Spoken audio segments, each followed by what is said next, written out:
trying to repair an image that you have destroyed with your morning radio. Okay, Mr. Okudzeto blakwa, I know you have several issues. These are not all of them. I want you to put them directly to the Minister for Food and Agriculture, because he's joining us now on the phone. Would you be okay to put these questions directly to him so we can hear his answers? Absolutely. All right. If we have Mr. BRYAN Acheampong on the line, good morning to you, sir. Good morning. Thank you so much for making the time to speak to us. We appreciate it. This is now a national issue. Let me say a good morning to your listeners and my junior brother, Sammy. Yeah. Sammy, I sent you a message last week. You didn't respond. Okay. And I'm surprised. And I also did something to even call to acknowledge it. Rather, okay. But I've also heard you in a lot of things about company that I'm 100% sure of, proudly Rock City, Ghanaian, indigenous. And I think that I have with you is something tickling your mind as we speak every day. Former chairman of your committee, you could have reached out to me for clarification. If you had done so, I don't think that you would be here, because a lot of the things that you are putting out are factually inaccurate. But I'm pleading with Jonathan to give us all the time, even if I have to pay for it, so that Sammy will ask me all the questions that he has, so that I deal with it. First of all, I want to deal with the matters as BRYAN Acheampong, the politician, and then the company that I also own shares in. They are two different entities. BRYAN Acheampong is completely different from Rock City. If I die today, Rock City will go on. The Rock City and its branches across the country in Kumasi, Takoradi, Cape Coast, Ada, Akosombo. There are almost 1,000 workers, and we support the communities that we are in, directly or indirectly. So at least if you are probed on this transaction, you will be putting all these things out there, denting my image and have one credibility. But I put it to you, please ask me any questions that you have so that I can help you. Mr. Blakwa. Yes, so let me first of all assure the Honorable BRYAN Acheampong that this is not personal, as I've always maintained. Yes, we serve on the same committee, we serve in Parliament together. I have always taken this position, and the Honorable BRYAN Acheampong, you know that even in the House, we're very consistent on these matters. And 16 years ago, when I took the Honorable Jacob Agyebeng to court, it traveled all the way to the Supreme Court. Indeed, the Supreme Court commended our effort for seeking to preserve that state asset he was trying to purchase. So, saying that I should have spoken to you directly and all of that, these are matters that are in the public interest and matters that should not be handled at the personal level, and that's why I didn't think that these are matters that should be handled as friends. Having said that, I agree with you, except to say that even though the Supreme Court commended the action that you are taking, you lost the case at the Supreme Court. You always leave that one out in your conclusion. But what you have done, what you have succeeded in doing, is that you have tarnished Jacob Lamte's image throughout the process. You spoke on the matter, tarnished his image, and even now you are speaking about it, saying that the Supreme Court commended you. But you always failed to add that you lost the case in the Supreme Court, but you tarnished the man's image. You went on and on and on and destroyed a man, and in the end the law backed him. This is what I'm trying to tell you. Sometimes if you consult, you will get the fact, and you will not destroy people. It's not easy trying to repair an image that you have destroyed with facts that are not true, with information that are not true. That is why I asked you that if you have spoken with me, you wouldn't have even gone this far. To the extent to which you want to damage my reputation and the brand of Rock City. Mr. Acheampong, let me ask you, there is a suggestion that this deal is being made in a way that will allow you to sort of pay in installments after you've acquired these shares. Is that correct? This is because I didn't notify you. It will be difficult not to respond to this question. But the deal is that I will answer this one, and all other questions I want you to come directly from Samuel Okudzeto, because I want him to hear the responses and therefore become well educated. Well, we will work. Yes, we're working. So I will answer the question. Yeah, thank you. First of all, there is a big difference between BRYAN Acheampong and Rock City. Rock City has its own board, has its own management. They make decisions and the day-to-day running of the company. I own the company proudly. Indigenous, Ghanaian, I own the company. But it has its own management, its own board. They make their own decisions. That's it. They are pursuing the vision that I set for them, to make sure that they are in all the 16 regions and the 54 markets that we have identified in the next 15 years. That's what I have set out for them, and they are executing. And you are one of the two directors? That's correct. No, I am a non-executive director of Rock City. But if you are registering as Registrar General, they don't give you this qualification, register as you just have to bring two directors. And so definitely I am one of the directors. But in terms of the functional role of the management of Rock City, I am not a part of it. I am a non-executive director. I don't take any salary. I don't take any emoluments. I don't participate in anything. I am the vision bearer, and I try as much as possible once a year or every so often when I have a time to get them to focus on a vision. I don't receive any salary, anything, and I'm not paying any benefits. You can check from, they pay close to about 5 SSNIT to about 500 staff. You can check if I am one of them, because if I am receiving compensation, they have to pay the liabilities thereof, either payee or SSNIT, and I am not one of them. Number two, the decision or the proposal that I understand that Rock City sent to SSNIT has nothing to do with paying for the shares from revenues from the company. It's a total for.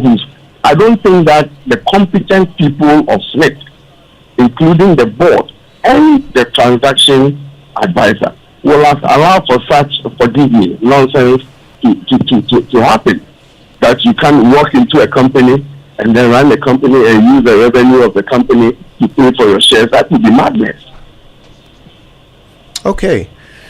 Now, the other thing that Mr. Okudzeto blakwa has raised in his Let Okudzeto blakwa ask the question. I promise to answer this one. Every other question I want him to ask you, please. I understand, but we are working on the connection. We can't hear him when he speaks, so we're I have all day. Yeah, we're trying to connect, but of course, this is radio. I have all day. Any time that you reach him, please call me. I want him to be. He failed to talk to me to be educated before he went, and I want to use a public platform, okay, to educate him. He's my very, very good friend. Look, we are that yes. We all went to PRESEC. He was my ranking when I was Foreign Affairs Committee. Just last week, I was talking to him when we sent inputs to MEPE. Okay, I think he's on now. I think we have him on the line. Mr. Okudzeto blakwa, can you hear us? Hello. There you are. Yes. Okay, let's get back to the issues, please. Your direct questions to the minister. Yes. So first of all, let me emphasize that this exercise we are engaging is just for the benefit of public education. Yes, Mr. Blakwa, but if you could kindly go to the question. This would not in any way make me withdraw my petition at scratch. I just thought that I emphasized that point. So first of all, I have raised constitutional issues about the provisions under Article 78 and Article 98, which the Honorable BRYAN Acheampong has not complied with. My checks at the committee and at the Speaker's office, he has not been granted a certificate from the Speaker to engage in these business transactions. He remains the sole beneficial owner of Rock City and stands to directly benefit from these transactions. So there are constitutional issues that I have raised. Let's hear his answer to that.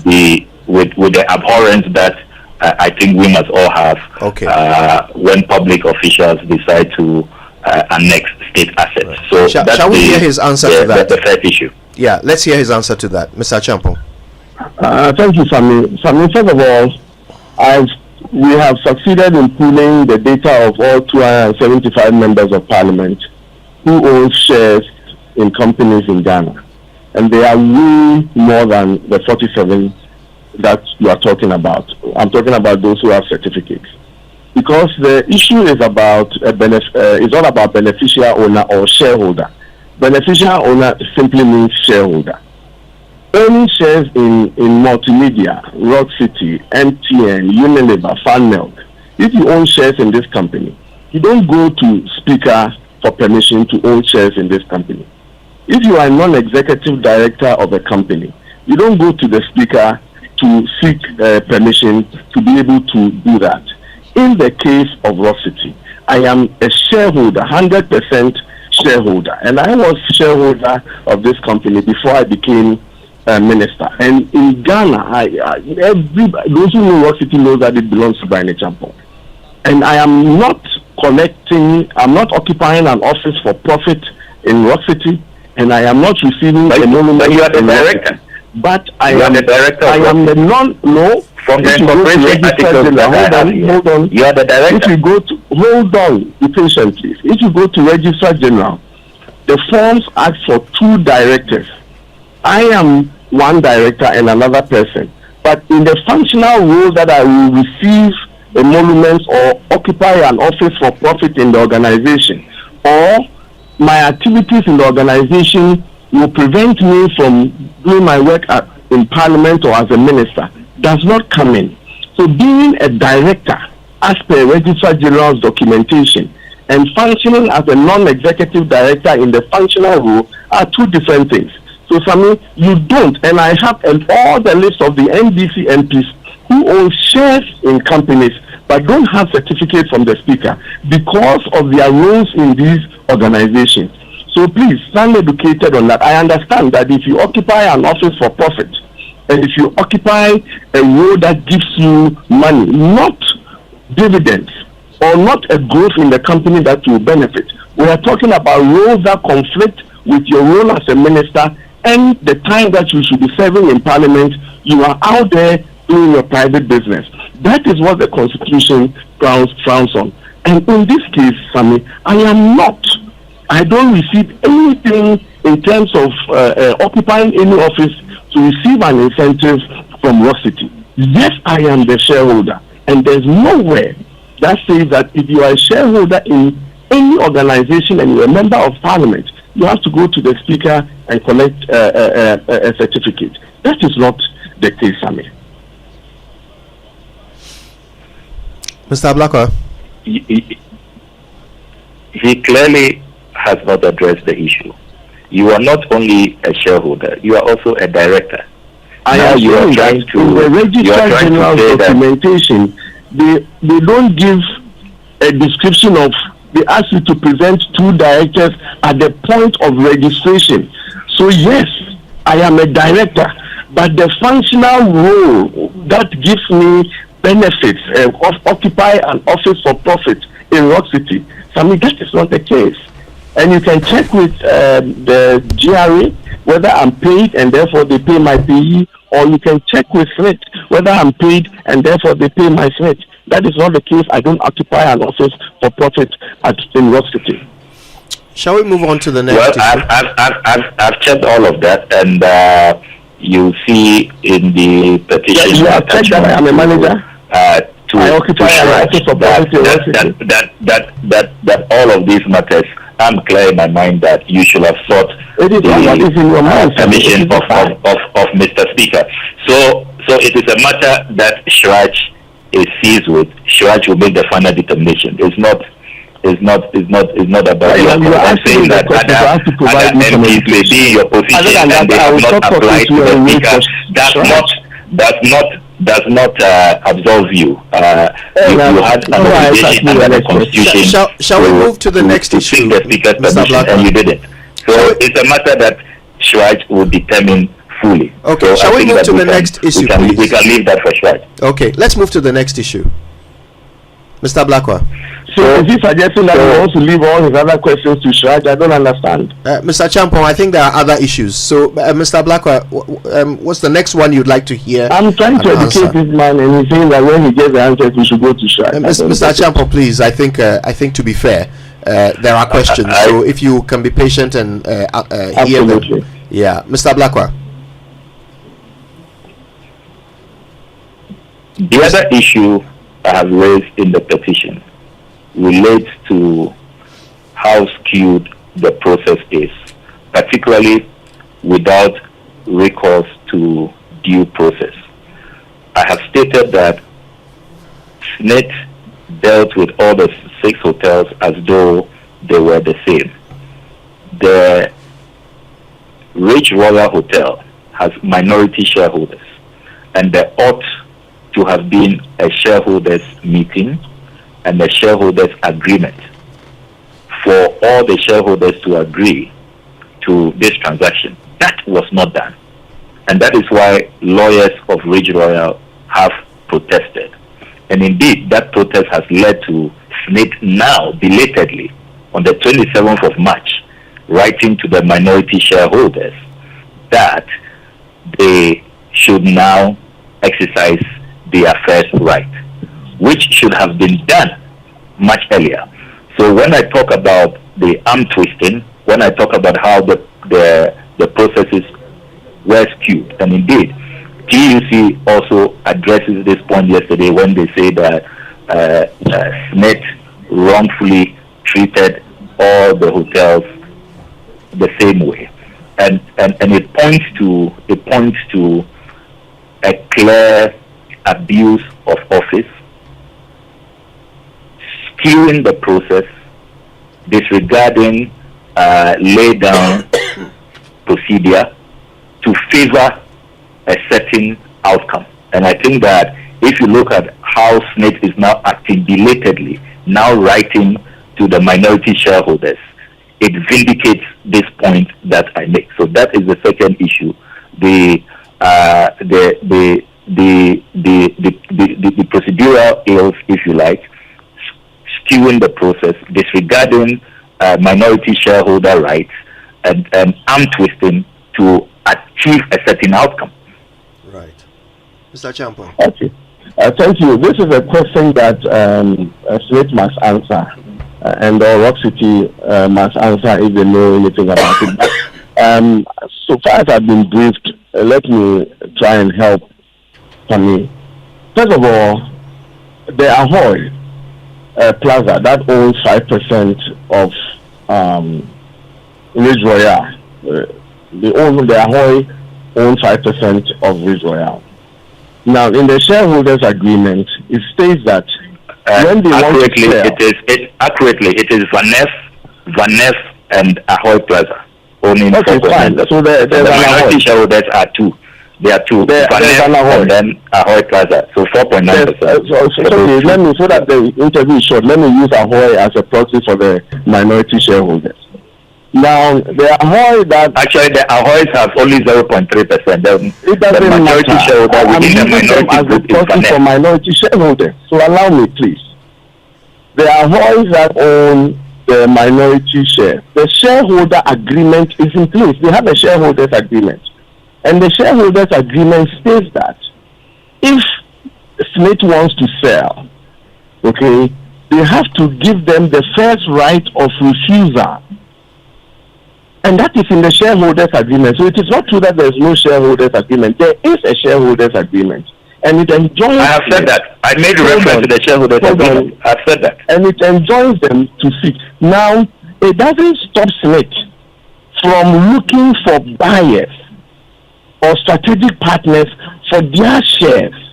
They can. The only time they will infringe on that rule if they go and sign a deal with Rock City, okay, or any other organization without giving the Ahoy the first right of refusal.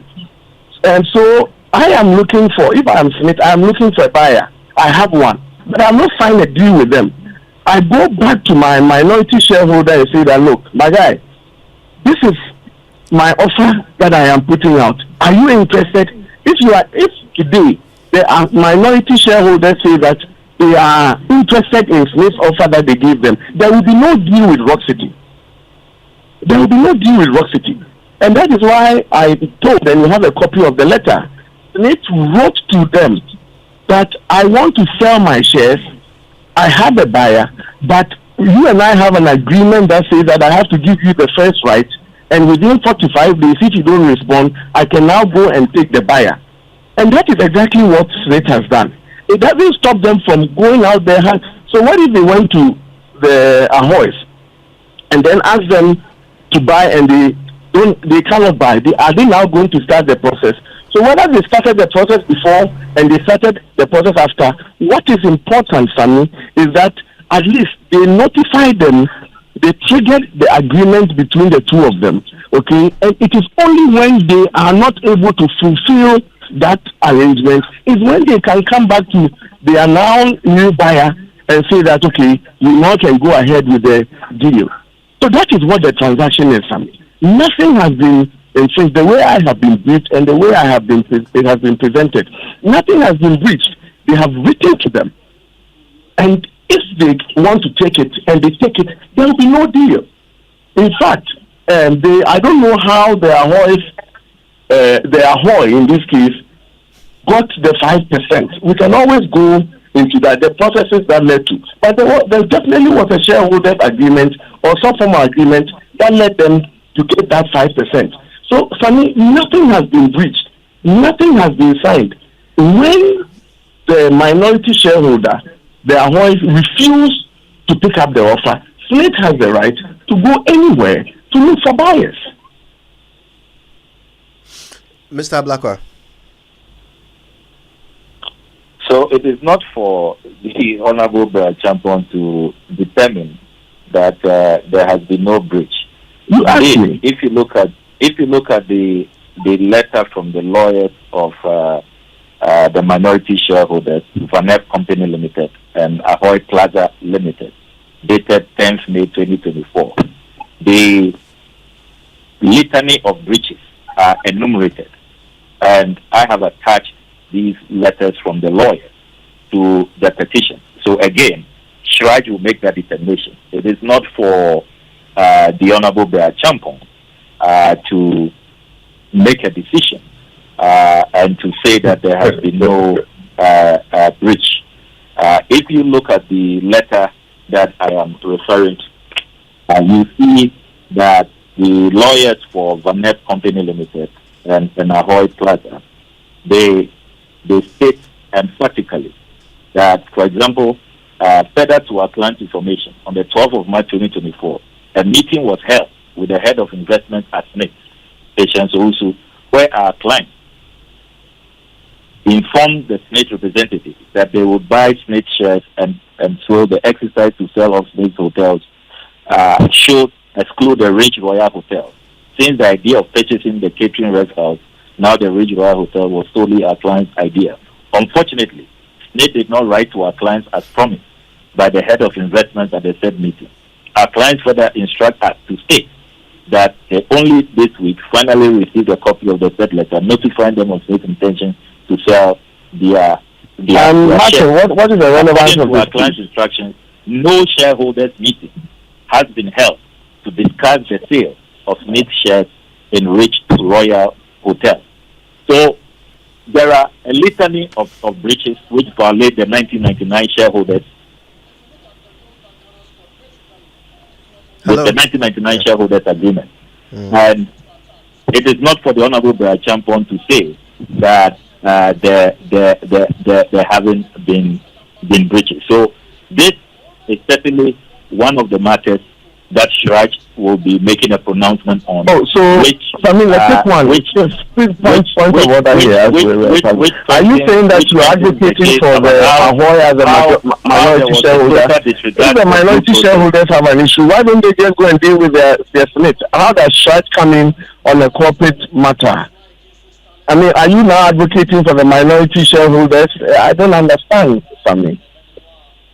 The fact is the fact. I am advocating for the people of Ghana. It's just like the way you appear to be advocating for Royal is a public corporate, and the minority shareholders are also a body corporate. Can I, when you are speaking, I don't interrupt. I have made the point about lack of due process, about how the whole procurement process appears to be skewed towards a particular outcome. This is a major evidence in building that case. So it is not about defending any shareholder. I don't have any interest in this matter. I'm not defending any shareholder. Okay, shall we move to the next issue, Mr. Blakwa?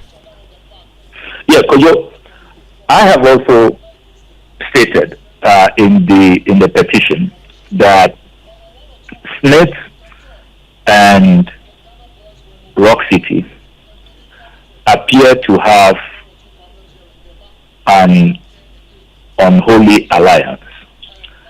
If you pay regard to the transaction in 2022, where SSNIT offloaded 25% of its shares to Rock City in the Grand Regency Hotel, and you observe what happened in that transaction, how Rock City was not made to pay the actual value of the 25%.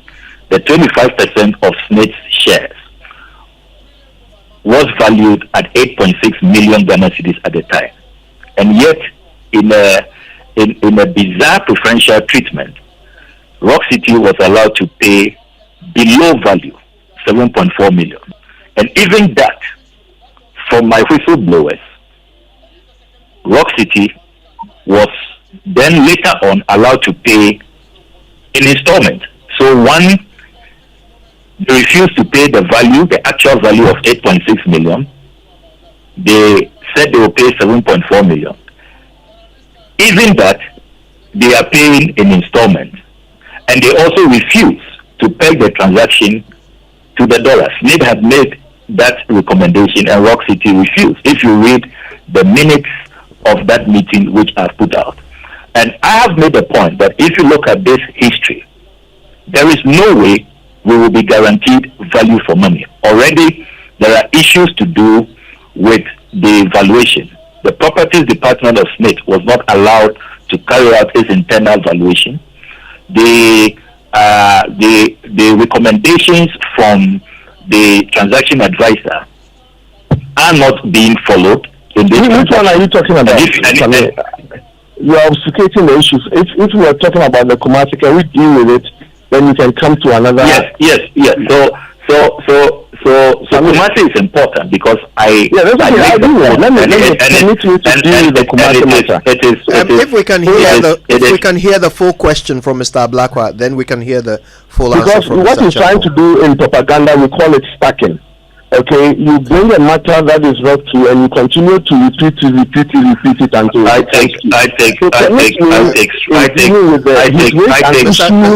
Mr. Acheampong, you are on the same platform. You will have the opportunity to respond. So please bear with us and let's hear the full submission of Mr. Blakwa. Then we'll hear the full response from you. Okay, so Mr. Blakwa, please complete your point. So Kojo, I'm talking about the Kumasi transaction, the Grand Regency Hotel transaction, and I have the offer letter of Rock City dated 14th April 2022, paying below value instead of paying 8.6 million.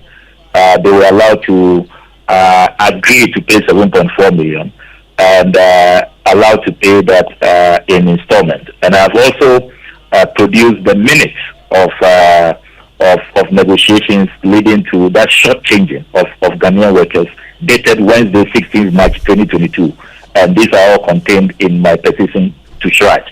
And I have made a point in that petition that this is what raises concern and it worries all of us. And at yesterday's press conference, you notice that the TUC has begun raising those issues, confirming my fears that the MOU that they have cited, their reps on the board have told them that, again, Rock City is being given preferential treatment. They are going to be allowed to pay in installments and all of that. We are not going to have value for money. So you see a consistent pattern right from Kumasi coming to this 6 hotels transaction. And it's one of the major issues I have. Mr. Acheampong. Thank you. I don't think Rock City has extensively on the Kumasi transaction. The company, the SSNIT hotel in Kumasi, was divested to a particular person who had a private individual who had maintained 75 shareholding for more than 30 years. Rock City, I'm told, wanted to expand to Kumasi, have a presence in Kumasi. So they approached the private sector person and asked to buy his 75% shares in the hotel. The private sector person wrote to SSNIT, giving SSNIT the first right of refusal because they want to offload their shares. SSNIT said they were not interested because for 30 years they have not received a penny from that hotel in Kumasi.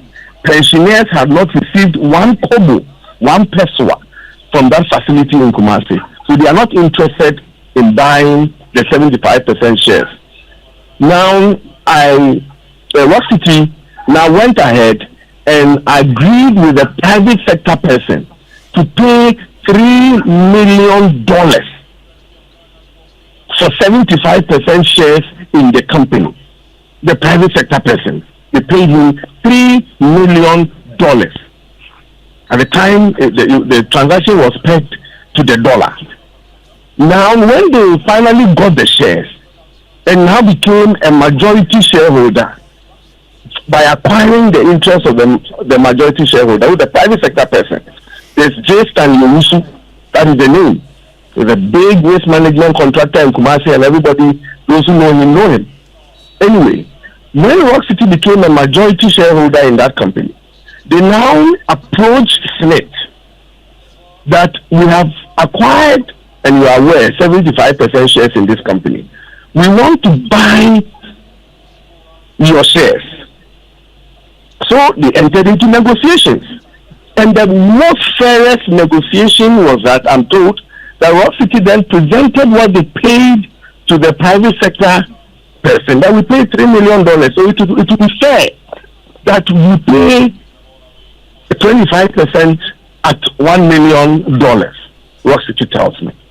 So they went ahead and offered in the negotiations $1 million.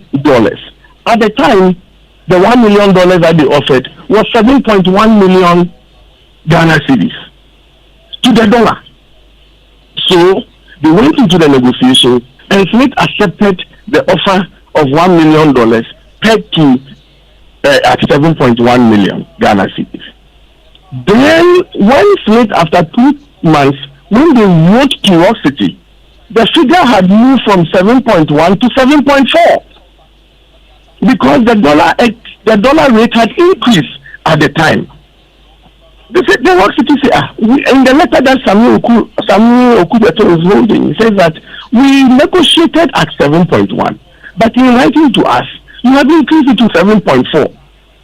But notwithstanding, we accept because they knew the background that SSNIT had pegged it to the dollar. Now, their valuation of 8.9 million is what they have on their books. But notwithstanding the value that you have on your books, if you want to sell an asset, you go and negotiate. So if the private sector person has been offered at $3 million and accepted, and which is for every 25% share is equivalent to $1 million. and SSNIT is also offered the same $1 million.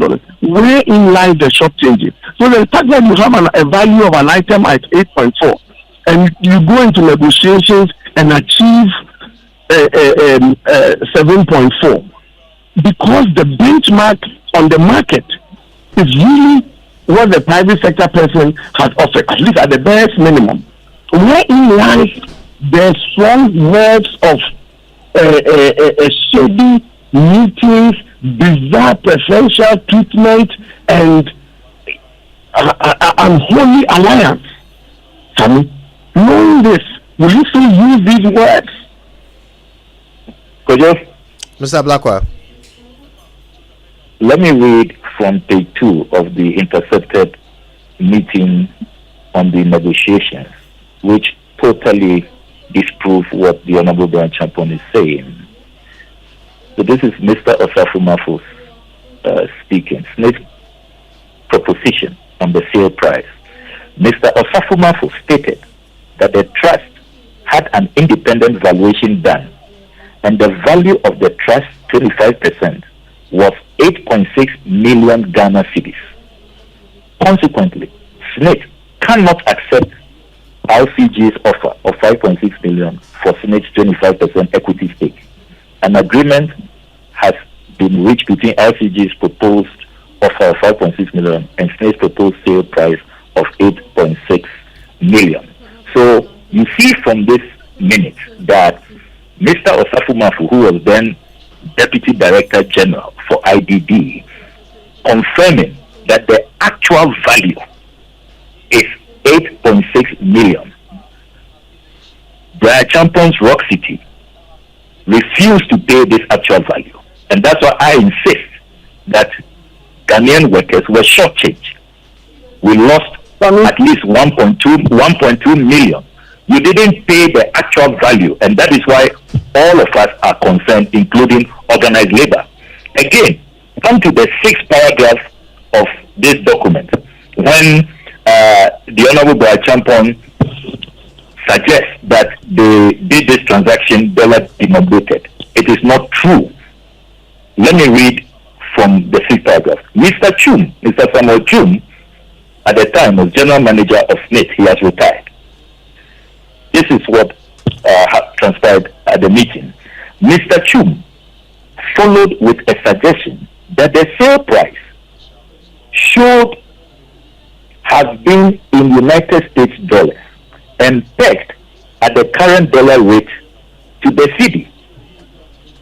This was declined by the RCG team and Rock City. This is the minute. So again, to claim that you did Ghanaians some favor and this was an above board transaction and you paid a fair value, the documents do not confirm those claims you are making, and that is why I insist that they didn't only have one negotiation meeting.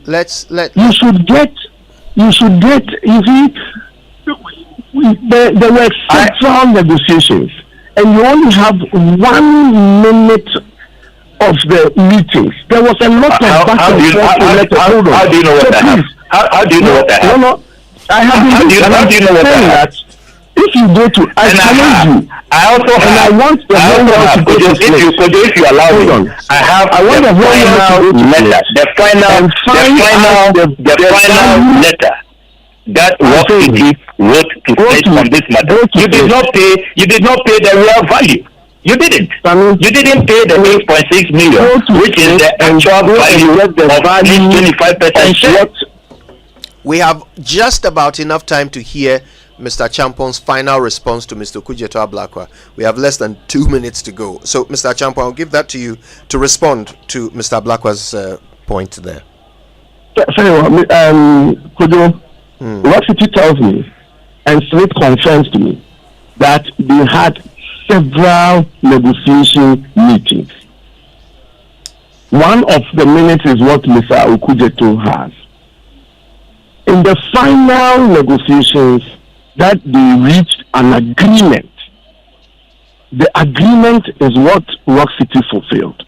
And for an asset that for 30 years has not returned 1 cedi to SSNIT pensioners, it is of value to SSNIT that they check out of that transaction. Nobody was shortchanged. And I put it to Sammy that if you do and write information to SSNIT, you will find out that the value of 8.6, as said by Okudzeto, Sammy Osafo came to a meeting with a negotiation figure. But the real value of the transaction, through right information, you will find out that it was much lower than the $1 million that at the time they received. And that is a fact. If it is a fact, you should be telling us, not asking me to go and do a right information request. Look, I have all the documentation on this matter. You don't have the actual value. You are just adding things together and trying to destroy me and trying to destroy the brand of Rock City. It's most unfair, it's un-Ghanaian, and you should stop it. If you have issues with a corporate entity, ask questions. I will never, and nobody should stop you if it has to do with the national interest. But for me, in the tangent that you are going, it has nothing to do with that. I am a politician. I have this thing. I will deal with it. Okay? But note that you are not speaking the truth, and that is unfair, and Shrag will confirm all these things to you. Gentlemen, let's make time to continue this conversation tomorrow.